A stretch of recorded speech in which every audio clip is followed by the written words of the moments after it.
Hey everybody, back again, and we are working on the mug stand once more. Let's get this crossbar cut out of some more rebar, and then we'll get to the forge and we'll start making the crossbar and the hooks. So if I didn't tell you guys last time, all of these pieces have been cut to 16 inches. So if you're looking to do this project, just grab yourself 3 pieces of 16 inches of rebar.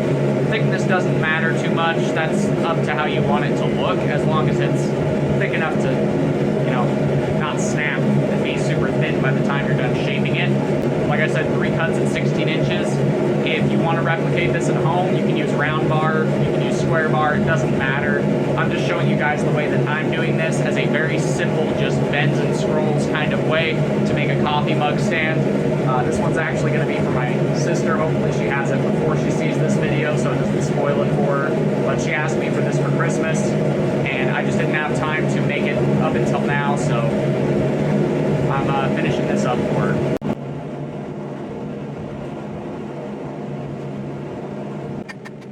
So first we're going to isolate 2 inches on the end of the bar here, and we're going to draw that out to about a 4.5 inch long taper.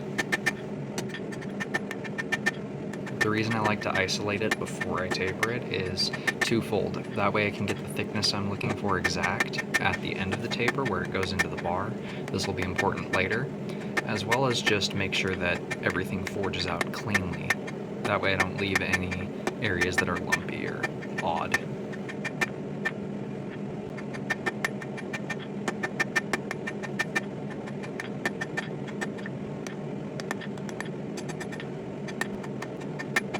Now we're just going to repeat the same thing on the opposite end of the bar, get them identical lengths and tapers.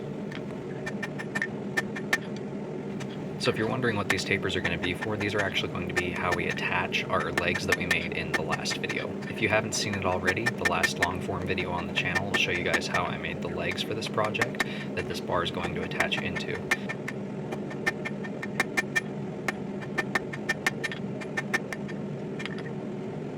Now we're going to go ahead, and once we finish the taper up, we're going to actually blend that square section into the bar and start to square the entire bar up so we can twist it. While we're doing this, we are going to make sure to leave the corners alone because we do want some of that texture from the rebar to stick around. You can get some really cool looks depending on the sections of taper that you leave on the corners. If you want to see how this texture turns out, you'll see it at the end of the video on the crossbar.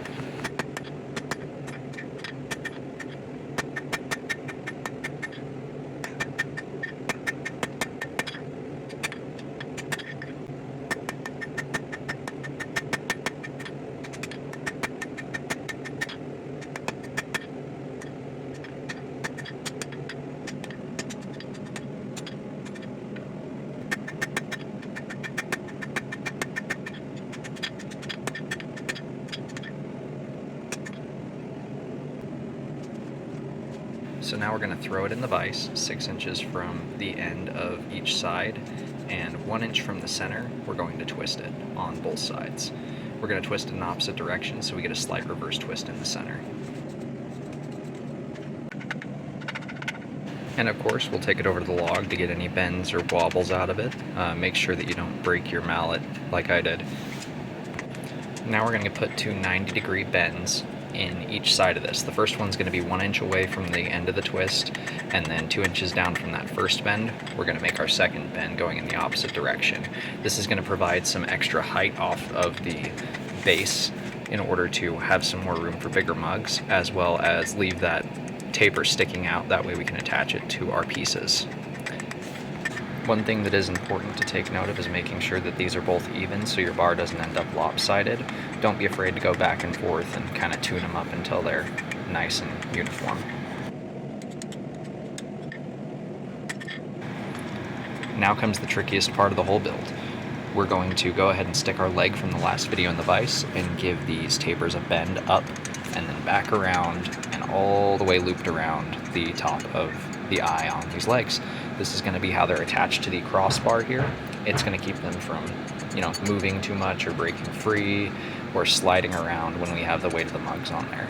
This can be kind of tricky to get these finagled the way that you want them, but just remember all you're trying to do is loop them around. Now we're just going to take a piece of 1/8 inch bar stock at 18 inches, and we're going to bend and flatten the end inch on either side of these. These are going to be looped around the back end of the project behind the scrolls.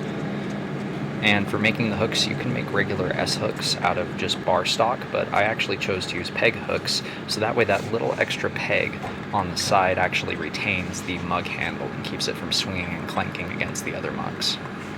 This is going to not really be a big deal, and like I said, you can use just regular round bar for this. You don't have to have this feature. This is just something I added for a little bit of extra function.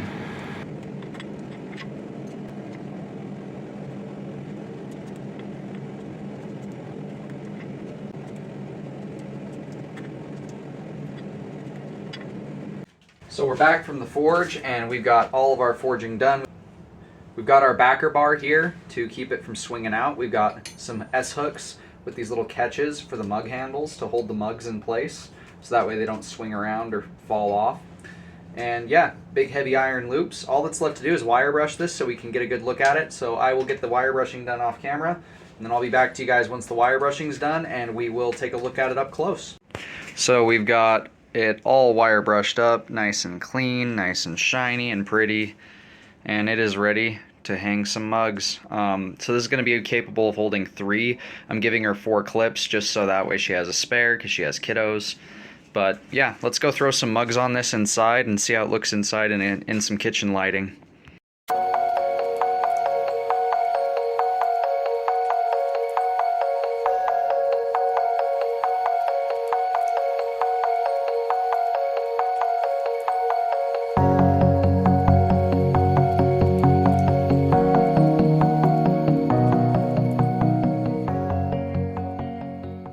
I just wanted to do a shout out on my channel. So my brother-in-law, my sister who I'm making this for, her husband, he makes all kinds of cool stuff. He makes these really awesome slate deals. This is actually where I got the new logo from. He made this logo for me.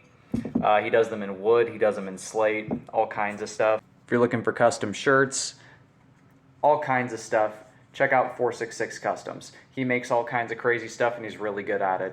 And I would highly recommend him. I'm actually going to be talking to him soon about getting some shirts like this that I can send off with my bigger purchases on my Etsy store with my logo on them. Just if people want the merch, they can get the merch. So we're going to try and do that. And thanks again for everybody who's watching. If you guys like what you've seen, go ahead and hit like, subscribe, all that jazz. And until next time, God bless. Stay sharp out there.